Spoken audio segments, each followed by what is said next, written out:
let's talk about Lost, a show that started being very beloved and praised, and as it continued, it still managed to draw in dedicated viewers, even after all the complicated or annoying choices, simply by having some really creative characters, episodes, and moments, but by the end, the divide very much settled in. And this divide consists of many groups which I all genuinely understand and respect because of how the show was created. But for me, Lost is my favorite without any hesitation or doubt, even after watching many amazing and high caliber shows. I do think there are a lot of problems with Lost, but in the end, the positives always outweighed the negatives. So my intent is not to change your mind or to bring you to one side or another, but I will try my best to tell you what I truly think Lost is about and how it told a story. Hopefully by the end, I will at least have made you appreciate or respect the show's accomplishments, even if you still don't like it. An important thing I must emphasize is that everything I will be mentioning or explaining is taken right from the show and what the writers gave us.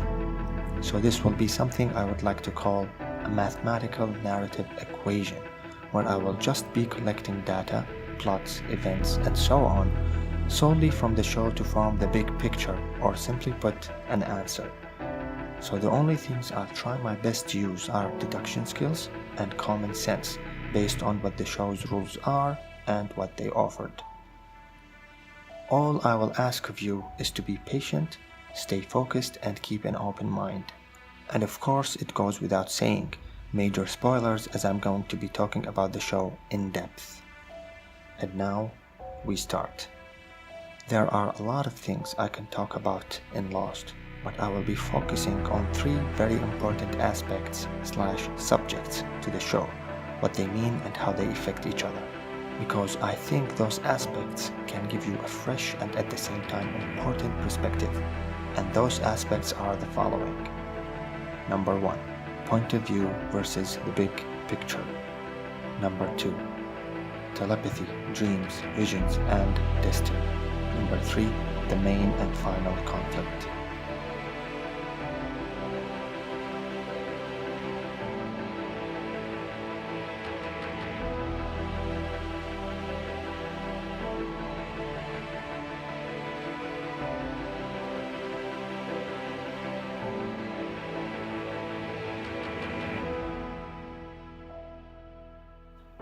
Lost's most important aspect, especially in the first 3 seasons, is the flashback structure, where in each episode we concentrate on the backstory of one character, focusing only on their thoughts, emotions, and motives, while giving a small B and C plot in the same episode to maximize the runtime and also to set up the next character-centric episode. Ultimately, the story is mostly told through a point-of-view narrative.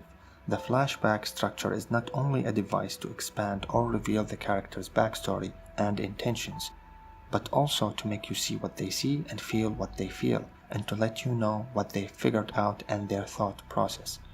We're seeing the world through their eyes. And with that, the story is mostly told through fragments, where we find out more about the characters' personalities and their discoveries, and through collecting and adding all of their journeys, we get the full picture, both in drama and mythology. Only by combining those fragments do we, the viewers, get the full result, the big picture. The show constantly hides that because the story is character-driven. That doesn't mean the mysteries don't matter, it just means the only way to get the full story is by understanding and collecting every character's journey, and understanding it is a very important part, because collecting it is not enough to get the right answers. It simply means you have all the variables, and now it's up to you to make sense of it all by doing a little dramatic math. A fun and short example of dramatic math is how the show explains the existence of polar bears on a tropical island, or what I'd like to call the polar bear's misadventure, and this is how the math works. In the second episode of the first season, the characters have their first encounter with a polar bear, one that Sawyer kills. In the 14th episode of the first season, we find out that there is more than one polar bear, when Walt gets attacked and trapped by one of them. In the third episode of the second season, Jack and Locke watch the Dharma orientation video, in which we see a glimpse of polar bears as Dr. Marvin Candle explains how the founders of the Dharma Initiative were conducting research in multiple subjects, one of them being zoology. In the third season, Sawyer finds himself trapped in one of the polar bear cages on Hydra Island. Ironically, Sawyer was the first to kill one, and now perhaps he's imprisoned in the same cage that polar bear he killed was in. In the second episode of the fourth season, a new character is introduced, Dr. Charlotte Staples Lewis, who is a cultural anthropologist. In the first scene we see her, she is in Medellin, Tunisia, Tunis, in an archaeological dig site, where they discover in the middle of the desert not just the bones of a bear, but a polar bear with a Dharma Hydra collar. In the same fourth season's ninth episode, Ben Linus wakes up in the Sahara Desert wearing a winter jacket as cold vapor surrounds him for a few seconds. In the finale of that same fourth season, Ben Linus goes deep underground of the Orchid Station until he reaches a cold, small hidden cavern with the famous frozen donkey wheel sticking out on the side of the cold wall.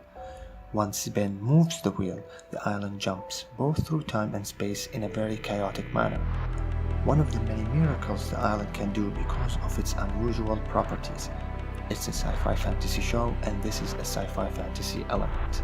But once the island moves, whoever turned the wheel will be going through a wormhole of their own and teleporting them into a fixed point, Tunisia, which so happens to be in the other side of the world from where the island should be in the Pacific Ocean, and that's what happened to Ben and Locke. And just from those separate information given, you understand who brought the polar bears and why they were there and what they had to endure.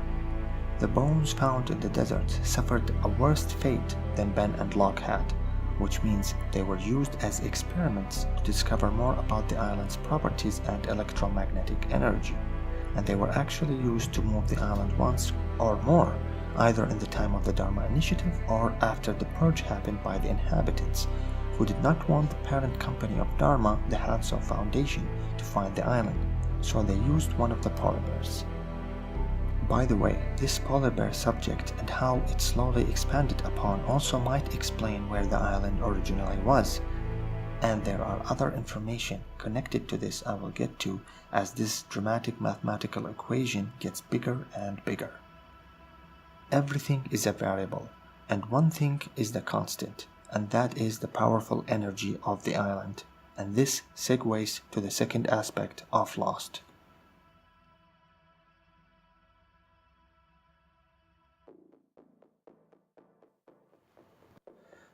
In Lost, from the beginning of the first season, hallucinations, dreams, and visions are present.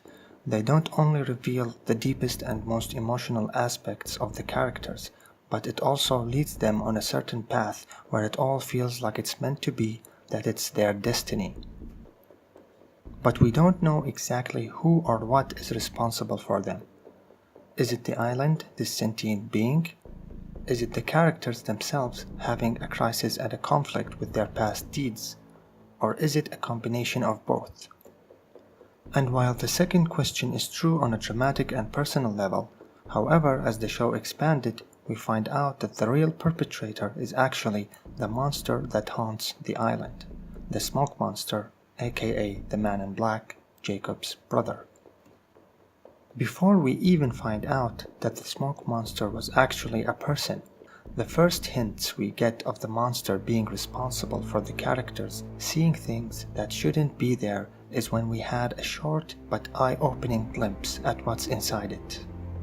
When Mr. Echo comes face to face with the monster, we see flashes of bright light amongst the thick black cloud, and in those quick flashes we see Echo's past, the people he knew and the events that shaped him. That scene gave us the question of why does the black smoke have that ability and why is it using it? And through that question and then more things getting revealed, we get to the point of understanding that anytime anybody had seen someone or something of their past, anytime they had a dream or a vision, it was not the island or a higher power leading them to their destiny. It was a man that was turned into a monster, a man that masquerades as the dead, and used his telepathic powers to influence and manipulate people into doing his bidding, as he had his own motives and goals, because while he was powerful from a certain aspect, he was also trapped in a prison that is the island by his own brother Jacob. And to explain why I say that the man in black is the one responsible for all the dreams and visions, I have to do another example of dramatic math. We know that Locke was one of the characters that had dreams, more than any of them actually, and one of those dreams happened in season 4 when Locke dreamt of Horace cutting down a tree, and he tells him that he needs to find his body so he can find Jacob, who was waiting for him. Locke heads to the Dharma Genocide Beach, where he finds in one of Horace's pockets a plan and a map for Jacob's cabin that he built, which is now occupied by the dead Christian Shepherd, who we also know is actually the man in black. And of course, in the end, we learn that the man in black was manipulating Locke, leading him to his death so he can take hold of his body. We know that the man in black is the only one with the ability to see deep down into other people's past. This connection and information makes him able to communicate with them on a deeper level as well. Dreams and visions are just another way of telepathic communication because he has this deep connection to the characters. And if you think about it, the people that had visions and dreams the most, like Locke or Echo, were actually the most manipulated, because those visions always set them on a path of conflict. And with that, we can conclude that no one else but him has been shown to be able to telepathically communicate and manipulate in that manner, other than him, not even Jacob. And to understand the relationship between Jacob and his brother in a simple and short way, I have to tell you what I think Lost is ultimately about. For me, Lost is a story regarding a bunch of characters playing around a game board, which is the large pocket of electromagnetic energy within the island, and creating their own epic story and purpose around it. This energy is just is. It doesn't judge and it doesn't repent or give purpose. It just exists. And humans, as they do, they bring purpose and emotions to this otherwise emotionless and purposeless thing that is also very powerful. Everything Jacob and his brother have, all their powers, they get from the same electromagnetic energy, but at the same time it represents the good and the bad effects of that energy. And that's where the light and dark motif comes from in the show. It's two sides of the same thing, not pure good or evil. Because while both Jacob and his brother have gained immortality, each of them represent this power accordingly. For example, Jacob can heal people, but he doesn't have his brother's abilities of telepathy or visions, which he is using to lead the characters on a certain path that he has set. Jacob's only way of influencing people is through direct contact and conversation, which he did with Richard and our protagonists in different stages of their lives, making them part of the game. Jacob also says that he doesn't believe in interfering in the people's journey and decisions because he wants them to make the choice on their own, something he himself didn't have. And this is what we see happen near the end of the show, where the character Jack chooses to do something rather than it choosing him, like we were always led to believe by other characters. This goes back to the idea of the full picture versus the small point of view. Because when we actually analyze the idea of destiny in the show, everything that happened didn't happen because it was destiny. It happened because the character made choices that led them there. Jacob touching the candidates doesn't mean they were set on this path. It just means they were chosen to play this deadly game and are now protected by the rules of this game because of his powers. But it's ultimately their choice. My evidence to that is how the characters found themselves on that island in the first place. It wasn't Jacob, it was them. They were the reason behind the incident that compromised the pocket of electromagnetic energy that the hatch was built upon, which made the Dharma Initiative use the system of punching in the numbers every 108 minutes to keep that pocket under control until Desmond failed to enter the numbers in time and their plane crashed. The incident that they caused is what led to their plane crash. One thing affects the other, but they are the ones who made the choice. Of course, most of the choices they made is because they were believing in something, but ultimately they were the reason behind it. And that was the plot of Season 5 in short, making sure everything in their lives that happened, not to change it like some have thought.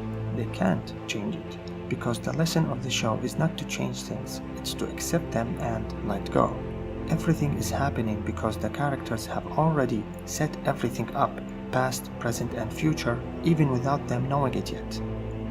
The subject of destiny is dealt the same way as other themes of the show, like science and faith, black and white. Depending on the points of view, some deal with them in absolutes. But what the show constantly shows us, when it comes to the big picture, they are not. Sometimes they have a good effect on our lives, other times not so much, and you need a little bit of the other side to help you move on.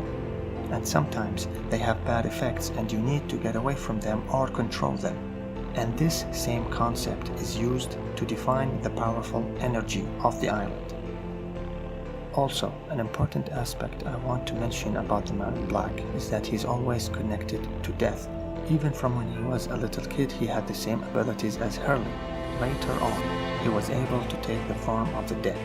I think he's also consumed by all the dead's thoughts, their whispers, because he's surrounded by them all the time.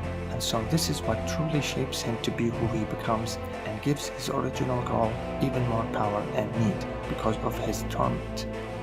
I also believe this is what turned him into the thing that he hated the most when it comes to his views on life and people, which is his fake mother, because she was trapped the same way he was for God knows how long.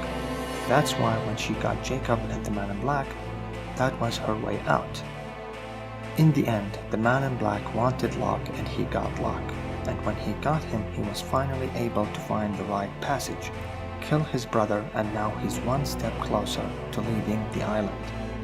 And this connects us to the final and most important aspect.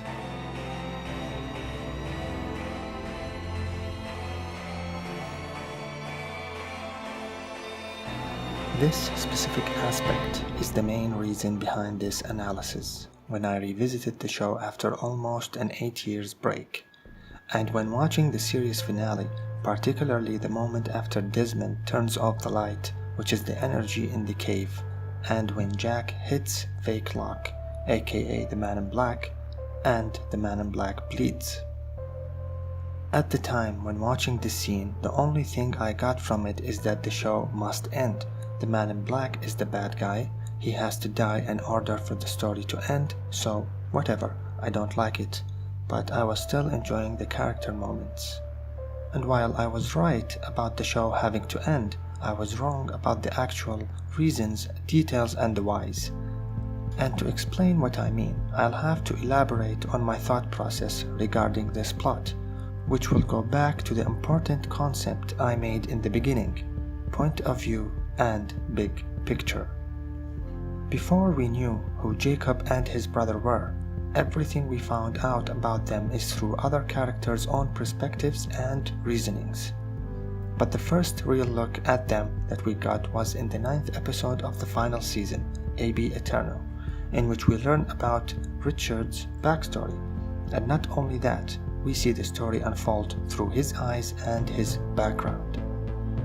Of course, before this episode, religious undertones and analogies were scattered all over the series from day one, some subtle, others not so much.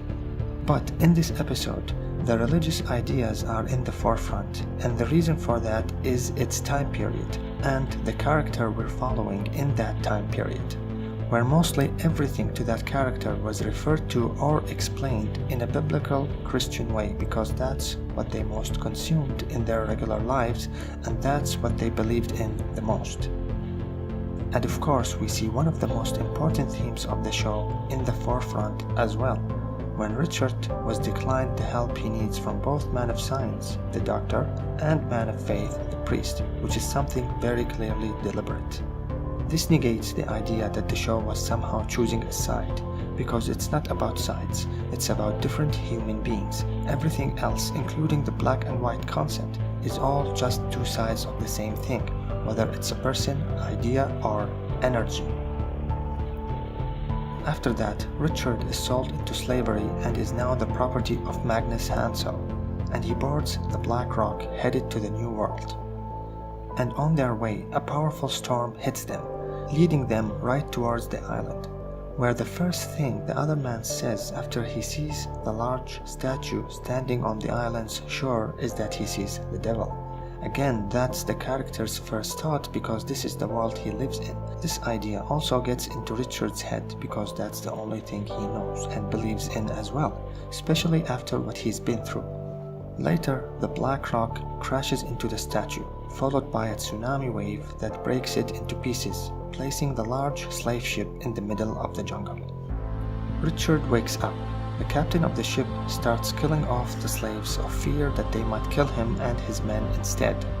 Richard was the last one standing, but the killing gets interrupted when the smoke monster arrives and kills everyone except for Richard, whom he scans to learn about his background and life. This goes back to the important powers of the Man in Black. And by him using this knowledge and him leaving Richard in that ship for however many days without food or water, surrounded by rotten dead bodies, to manipulate Richard into doing his bidding by telepathically manipulating him and making him see things that aren't really there. The Man in Black now knows what's most important to Richard, what he believes in and how he thinks, so he uses the death of his wife and his religious background to help him kill his jailer, his brother Jacob, by telling him that Jacob is the devil and that this place, the island, is hell, which I think is the worst thing you can tell to a religious person who just lost everything. The Man in Black also tells him that if he kills the devil, he will get his dead wife back because the devil has her. Richard agrees, but he fails. And now it's Jacob's time to set Richard straight. Sort of. Because Jacob uses the same methods as his brother to explain to him what's happening, using terminologies and words like evil and malevolence, words that are very sharp and sort of biblical in order to get his point across to Richard. But an important point is that Jacob says to Richard, think of this wine is what you keep calling as hell, and there's many other names for it too. And look at Jacob when he says what you keep calling. He's specifically referring to Richard and what he believes in. Because Jacob is not wrong, it just means that he's using words that Richard can understand. Basically, he's dumbing it down to his level. Because if he said there is an electromagnetic energy, Richard's reaction would probably to just try and stab Jacob again. He just wouldn't get it. And perhaps also Jacob used this analogy because that was the actual limit of his knowledge as well, and he was trying to explain it as best as he can. Jacob is kind of right about the island being the sort of gate that's locking hell and putting it in its place, but it's not really hell and it's not directly about his brother being evil or the devil, because what Jacob is really talking about is the powerful electromagnetic energy the island has. Something that when contained can do no harm or even produce good things, but once left uncontrolled, it would result in very bad effects. Like I mentioned before, this energy is, and it represents the theme of science and faith in the show, where this energy is at odds between those two perspectives, but in the end, it's just a very powerful energy, and humans bring purpose and emotions and myth to it. My reasons for coming up with that analogy is because of the episode Across the Sea. Love it or hate it, it's very important in understanding this idea, because only in this episode do we actually learn that Jacob and his brother are just other characters, one that happened to live for hundreds of years and have a deadly game of backgammon that destroy people's lives. But before all of that, and even during that, they were just other characters with their own goals and motives. Even they were pieces on this board, which is the island's electromagnetic energy. Both Jacob and his brother gain their powers from the same source, but in different ways. Both of them represent a side of that same source, so they are both linked by it always. The big difference is their motives. Something that Jacob himself turned into an ongoing catastrophe because of his actions. The Man in Black's motives were always about not obeying the rules that he was constantly given, and mainly leaving the island, while Jacob was the opposite. And the only reason why this whole conflict started is because of those made-up rules. And make no mistake about it, those rules are all made up even the ones that are semi-true. Because all of those rules actually go back to the one and only factual rule, and that is the powerful energy of the island. Everything else is built upon that, whether it's for the greater good or it's there just to manipulate people. So the real question about most of these rules isn't about them being real or not. The question is who is following them and why are they following them? Do they gain something in return? Are they just following them blindly? And those rules are what create the conflict between the characters on a personal and dramatic level.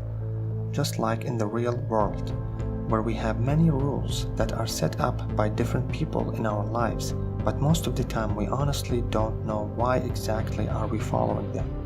That's not to say all of those rules are wrong, because maybe they follow an origin that's actually true, but it's easy to add nonsensical rules if we don't know their origin or actual importance. And these rules that are made by the character mother, which she was also given by the people before her, is what tears the two brothers apart. One believes in them, the other doesn't. And this conflict is character-based, nothing to do with evil or the devil, good versus evil, no matter how much the characters keep repeating it, because us as viewers are seeing a totally different angle, because we have the big picture, whereas the characters only have their own point of view, and that's how the story is mainly told, because it's a character-driven show. Yes, the man in black does horrible things in service of his goals, but so did our protagonists at different stages of the story. It doesn't mean I'm saying the man in black is not a bad guy, it just means he's not the pure evil some described him as. But the thing that we definitely know and are sure of, the absolute truth in the show, is the powerful energy of the island. This is the only actual rule that needs to be addressed and preserved, and it's where all the other rules are built and derived from, true or false. And we learn of the bad side effects that happen when this energy is not kept at bay throughout the seasons. We also know that one of the things this energy is capable of is moving the island through time and space. This sort of brings us back to the polar bear plot. I believe at one point, perhaps the earliest point, the island was somewhere in the Mediterranean Sea, between Egypt, Greece, and Italy. This would explain all the Latin, which is the language of the real mother of Jacob and the man in black, and the fake mother, which is also still spoken by the inhabitants of the island. It also explains where all the Egyptian structures around the island came from, and one of the most prominent structures on the island was the statue of Taweret, which is the Egyptian goddess of protection, birth, and fertility. And this statue goes back to my idea of point of view, where people and their time period is very important, because throughout the show from the first season, the mention of sickness and fertility was brought up. So the question is, why would this Egyptian civilization build an entire statue dedicated to protection, birth, and fertility? The answer is because they had a big problem with those specific aspects, maybe even on a massive scale. And one of the things they strongly believed in is gods, that they can help them with whatever dilemma they're in, and each god had their own unique speciality and purpose. And one of the ways they thought of to help them with those problems is to worship those gods accordingly and pray for them by building monuments in their names.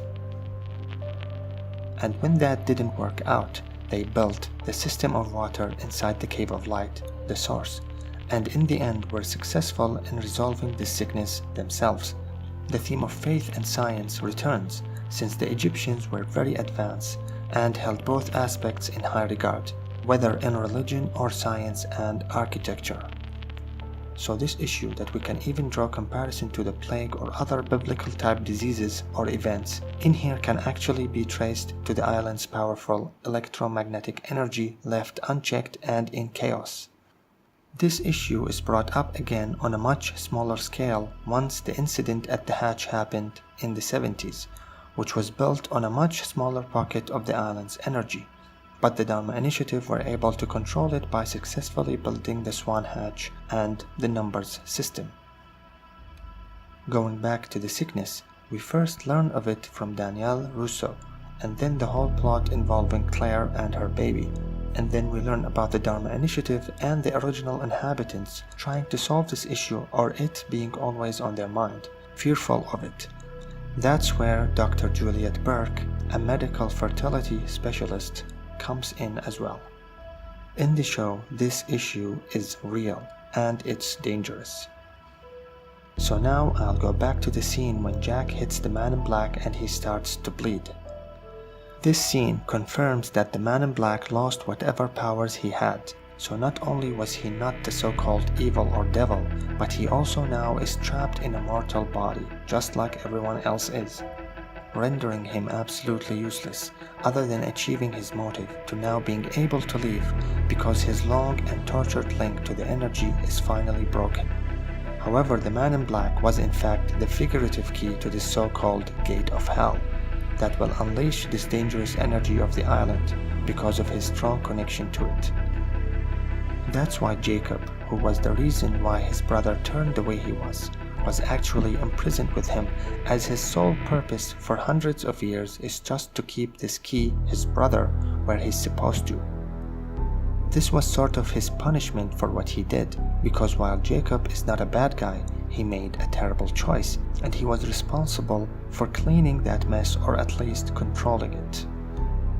Once Desmond turned that energy off, the man in black was now free because he was finally separated, unplugged from that energy that he was bound to. The scene between Juliet and Sawyer with the vending machine actually summarizes this plot, when Sawyer turns it off and on so he can take the candy bar. The same thing happened when the island's energy was turned off by Desmond, which made the man in black lose his powers and die, and then Jack turned the power back on. The idea is the man in black is not the evil or the devil, he's just another character with motives, but he's also the cause of the unbelievably bad things that would happen, because his sole motive is to break out of his prison, and the only way he can leave is to turn this energy off, leaving it exposed and spreading everywhere. And while we're not sure if he actually knows that this will happen, I don't think he cares, because all he cares about is leaving his prison. Now, why do I say that unbelievably bad things will happen if this energy is turned off and left unchecked? The answer is the side effects, and this sickness is the powerful electromagnetism that not only turns people's brains into scramble and mush, but more importantly, it causes infertility, which leads to the failure of pregnancies, the death of both the mother and unborn child. So imagine these side effects exploding and spreading everywhere, a combination of madness and extinction. It really does mean the end of the world in a very literal and horrifying form. But the reason behind it is not something divine or malevolent, but something that doesn't have a side, no emotions or motives. It's the exact opposite to the people behind all of this conflict. Their emotions are what causes the conflict, and it's also what kept this energy safe again. This brings us back to the fact that the show always tried its best to demonstrate every side to the same concept/issue.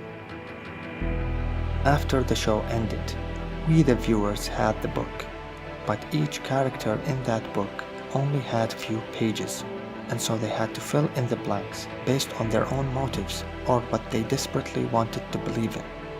And through a combination of that, we get the full picture both in drama and mythology. That's why the Egyptians built the statue and the cave system. That's why the hatch was built. And that's why Jack, in the end, chose to lift it up, fix it, and put everything back in its place.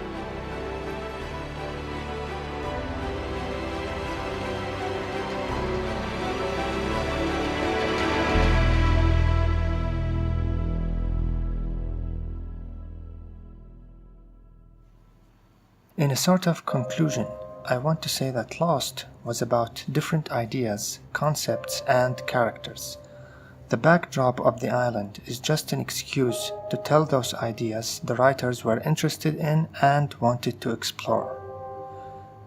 And I admit that the plethora of those ideas might have deterred many viewers because they were overwhelmed by them.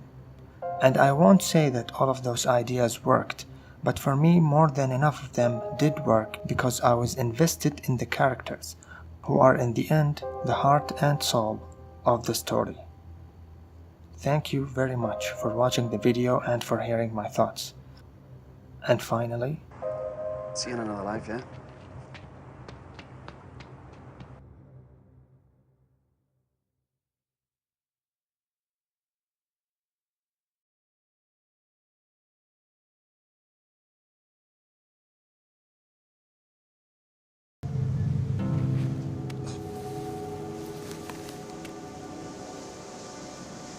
Yo! French chick!